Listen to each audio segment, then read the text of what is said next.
दोस्तों नमस्कार। देश में उपराष्ट्रपति चुनाव के लिए चुनाव आयोग ने अधिसूचना जारी कर दी है। और अब देश में बहुत जल्द उपराष्ट्रपति चुनाव होंगे और देश को एक नया उपराष्ट्रपति मिलेगा। लेकिन सवाल यह है कि उपराष्ट्रपति पद का चुनाव आखिर होता कैसे है। इसमें क्या पार्टियां व्हिप जारी कर सकती हैं? संविधान में इसके चुनाव के लिए क्या प्रक्रिया निर्धारित की गई है? इस बारे में हम जानकारी के लिए हमारे साथ मौजूद हैं संविधान विशेषज्ञ और शिक्षाविद डॉक्टर विजय कुमार वर्मा जी। वर्मा साहब, स्वागत है आपका। धन्यवाद। सर, सबसे पहले ये बताइए कि उपराष्ट्रपति पद की जो प्रक्रिया है, चुनाव की प्रक्रिया, वो संविधान में क्या लिखी गई है? जैसे अभी जगदीप धनखड़ साहब ने इस्तीफा इस्तीफा दिया स्वास्थ्य कारणों का। हालांकि कारणों पे बहुत सवाल हैं, लेकिन इस्तीफा दिया तो इस्तीफा देने के बाद क्या एक तय वक्त निहित है? क्या वो 60 दिन है या जल्द से जल्द है? और उसके बाद चुनाव की जो प्रक्रिया संविधान में निहित है वो क्या है, वो जरा बताएं।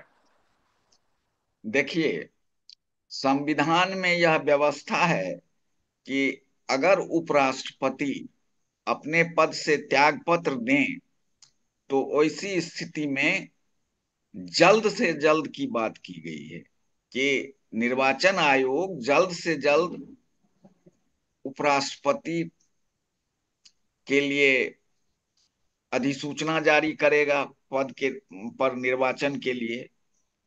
और फिर उसमें जो कैंडिडेट होंगे उनके प्रस्तावक और समर्थक के रूप में 20 20 संसद सदस्य प्रस्तावक और 20 समर्थक होंगे। यानी कुल 40 सांसद। हाँ, उसके बाद तय तिथि को निर्वाचन होगा। उसमें दोनों संसद के दोनों सदनों के सदस्य निर्वाचन में हिस्सा लेंगे। निर्वाचन की प्रक्रिया ये है कि यह गुप्त मतदान द्वारा होना है और एक प्रक्रिया है कि सिंगल ट्रांसफरेबल वोट सिस्टम के द्वारा होगा। संसद के दोनों सदनों के सदस्य ही इसमें भाग ले सकेंगे। राष्ट्रपति के चुनाव में जहां राज्य विधानसभाओं के सदस्य भी हिस्सा लेते हैं, उपराष्ट्रपति के निर्वाचन में यह प्रावधान नहीं है। राष्ट्रपति उपराष्ट्रपति निर्वाचित होने के बाद अपने पद पर 5 सालों के लिए बने रहते हैं, य, यदि वो इस्तीफा या अन्य कारणों से हट नहीं जाए। यानी अभी यहाँ पे दो सवाल है। एक सवाल ये कि जैसे जगदीप धनखड़ जी ने बीच अपने कार्यकाल में इस्तीफा दिया, तो अब जो देश के नए उपराष्ट्रपति होंगे वो जिस तारीख को पद ग्रहण करेंगे उसके बाद के 5 सालों तक उपराष्ट्रपति होंगे। ऐसी व्यवस्था है। और प्रोटोकॉल में वो राष्ट्रपति के बाद दूसरे नंबर पर है। उपराष्ट्रपति को राज्यसभा के चेयरमैन का पदेन दायित्व है, एक्स ऑफिशियो चेयरमैन होते हैं। अगर किसी कारण से राष्ट्रपति या बीमार हो या अन्य किसी कारणों से या उन्होंने त्याग पत्र दे दिया हो तो उस समय में उपराष्ट्रपति राष्ट्रपति के दायित्वों का निर्वहन करते हैं। और जिस अवधि में वो राष्ट्रपति के दायित्वों का निर्वहन करते हैं उस अवधि में वो राज्यसभा के चेयरमैन के रूप में काम नहीं कर सकते हैं। यानी उस सदन में वो अध्यक्षता नहीं करेंगे। तो क्या इसमें एक आप बात ये है, 1 मिनट मैं आपको रुकता हूँ, कि इसमें ये मुझे जानना है कि संसद में, राज्यसभा में जैसे मनोनीत सदस्य भी होते हैं जिनको कि मनोनयन होता है सदस्यों का, तो क्या वो सदस्य भी उपराष्ट्रपति के चुनाव में वोट करते करेंगे, या सिर्फ जो चुने हुए सदस्य हैं वही वोट करते हैं? नहीं। लोकसभा में भी ये स्थिति होती है? हाँ, दोनों सदनों के सभी सदस्य, चाहे वो अच्छा। निर्वाचित हैं या मनोनीत हैं, ठीक। राष्ट्रपति उपराष्ट्रपति के मतदान में हिस्सा लेते हैं। और इसमें क्या चुनावी दल व्हिप जारी कर सकता है कि इस उम्मीदवार के लिए आपको वोट करना है, जैसे राष्ट्रपति या उपराष्ट्रपति? क्या उसमें क्या अलग है? क्योंकि नॉर्मल नहीं, स्पीकर का इस चुनाव हो तो मामले पार्टियां में भी। हाँ। इस मामले में राजनीतिक दलों को व्हिप जारी करने का अधिकार नहीं है। सदस्य अपनी इच्छा से अंतरात्मा की मतदान आवाज पर। करते हैं। ये अलग बात है कि दलगत अंडरस्टैंडिंग है, हम्म। रहता है। लोग आमतौर पर पार्टी द्वारा समर्थित उम्मीदवारों उम्मीदवार के पक्ष में ही मतदान करते हैं। हम्म। लेकिन पार्ट, पार्टी को व्हिप जारी करने का अधिकार नहीं है, जैसा कि सदन में वह अधिकार पार्टियों को प्राप्त है। यानी तो यानी लोग। जी, यानी हम्म। नॉर्मली अगर सदस्य चाहें तो अपनी अंतरात्मा की आवाज के आधार पर अपनी पसंद के उम्मीदवार को वोट कर सकते हैं, क्रॉस वोटिंग हो सकती है, और सदन में अगर सत्ता पक्ष और विपक्ष के बीच का आंकड़ा कम हो तो बाजी इन इधर से उधर भी चुनावों जा सकती। में क्रॉस वोटिंग जैसी कोई चीज नहीं होती। वो तो अंतरात्मा जहां की आवाज। व्हिप जी। जारी किया जाता है वहां क्रॉस क्रॉस वोटिंग होता है कानूनन। जी। लेकिन इस पर पार्टी के अनुशासन का, दलगत अनुशासन का इस मतदान में कोई प्रभाव नहीं रहता है। ओके, और क्या खास है उपराष्ट्रपति के चुनाव में जो संविधान में ने इस प्रक्रिया में दिया है? जी, क्या कह रहे हैं? और क्या खास है उपराष्ट्रपति के चुनाव के लिए, और क्या खास प्रक्रिया है? देखिए, उपराष्ट्रपति का जो पद है और उस पर जो आसीन होते हैं, उनकी सीमाएं बंधी हुई हैं। उनसे मुख्य रूप से दो तरह के दायित्वों के निर्वहन का प्रावधान है। पहला यह कि वह राज्यसभा में, या जो संसद का उच्च सदन है, उसके पदेन अध्यक्ष होते हैं। और चेयरमैन हो। हाँ, चेयरमैन। और वो सदन का को संचालित करते हैं। दूसरा बड़ा दायित्व है, जब राष्ट्रपति किसी कारण से अपने पद पर नहीं होते हैं, वो चाहे बीमारी से या अन्य कारणों से यदि अवकाश ग्रहण करते हैं, तो उस अवधि में वो राष्ट्रपति के पद के दायित्वों का निर्वहन करते हैं। और तीसरी स्थिति यह है कि अगर राष्ट्रपति का निधन हो जाए या राष्ट्रपति किसी कारण से त्याग पत्र दे दे, तो वैसी स्थिति में उपराष्ट्रपति तब तक, जब तक कि नए राष्ट्रपति का निर्वाचन नहीं हो जाता है, वो राष्ट्रपति के कार्यों का निर्वहन करते हैं, दायित्वों का निर्वहन करते हैं। और उन्हें राष्ट्रपति की सारी सुविधाएं प्राप्त होती हैं।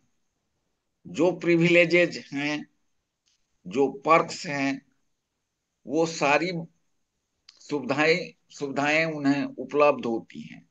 और राष्ट्रपति त्यागपत्र और देन करके यदि राष्ट्रपति का पद खाली होता है या निधन से खाली होता है, मृत्यु की स्थिति में, मृत्यु होने से खाली होता है, तो संविधान में व्यवस्था है कि 6 महीने के भीतर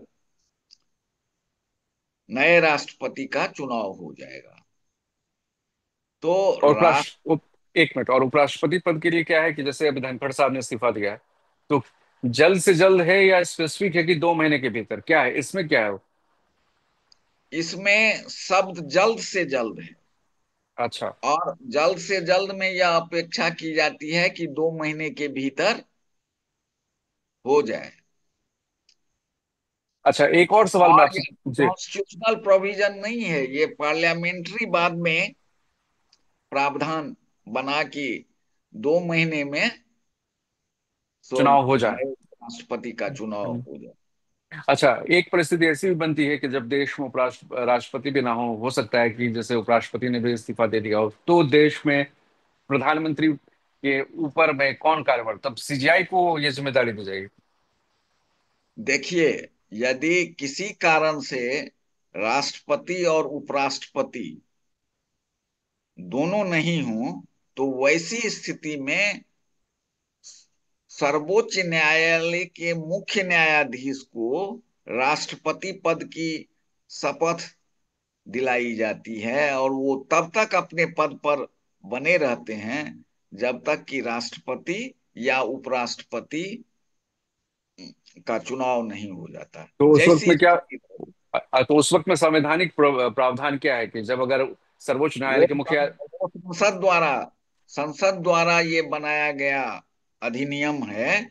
जी।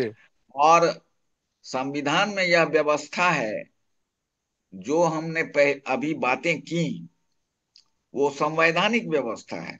लेकिन उसके साथ साथ संविधान में यह भी प्रावधान है कि संसद जब आवश्यक समझे तो नए कानून भी बना सकते हैं। और इसी कारण वो मुख्य न्यायाधीश को संसद द्वारा व्यवस्था की गई कि वो इसी स्थिति में मुख्य न्यायाधीश ही, भारत के मुख्य न्यायाधीश वहां जी। रहे। और इस तरह का केस हुआ भी है, जबकि जस्टिस एम हिदायतुल्लाह थे चीफ जस्टिस, तो वो राष्ट्रपति का पद पास्ट में संभाल चुके हैं, जब अच्छा। कि उपराष्ट्रपति और राष्ट्रपति नहीं थे उस समय में, कुछ दिनों के लिए। अच्छा, एक चीज और अभी चर्चा में आ रही है कि जैसे यहाँ कोई व्हिप जारी नहीं होता है, दो दो सत्ता पक्ष और विपक्ष जो है अपनी ओर से उम्मीदवार का नाम आगे करते हैं, और उसके बाद चुनाव होता है और लोग अंतरात्मा की आवाज पर वोट करते हैं। तो मेरा मान पूछना यह है कि अभी जैसे एक चर्चा चल रही है कि बीजेपी कह रही है कि हमारी सोच के एक अंदर खाने खबर आ रही है कि धनखड़ साहब के इस्तीफे के बाद की पार्टी चाहती है कि उनकी विचारधाराओं को जो प्रतिबिंबित करे ऐसे शख्स को मौका दिया जाए उपराष्ट्रपति पद पर। तो उपराष्ट्रपति पद पर बैठे व्यक्ति का किसी विचारधारा से जोड़ा होना क्या नुकसान या पक्ष विपक्ष में क्या नुकसान कर सकते हैं? क्योंकि ऐसे मान्यता, ऐसे माना जाता है, ऐसी परंपरा रही है कि जब आप स्पीकर बनते हैं तो आप किसी भी दल के हों, आप एक निष्पक्ष आपसे भूमिका की उम्मीद की जाती है। तो उच्च सदन में जब आप चेयरमैन बने तो भी उम्मीद की जाती है कि पक्ष और विपक्ष को एक नजर से देखें। तो इसमें अ, अब क्या, इसमें इस बारे में आप क्या कहते हैं, क्या बदला है वक्त के साथ? नहीं, जो आप पूछना चाहते हैं उसमें यह है कि आमतौर पर राष्ट्र उपराष्ट्रपति जो होते हैं, सदन के अध्यक्ष हैं, एक्स ऑफिशियो चेयरमैन है, जी। उनको दलगत राजनीति से आशा की जाती है कि वो अलग रहेंगे। उन्हें मतदान का अधिकार नहीं होता है। लेकिन अगर ऐसी स्थिति आवे कि किसी प्रस्ताव पर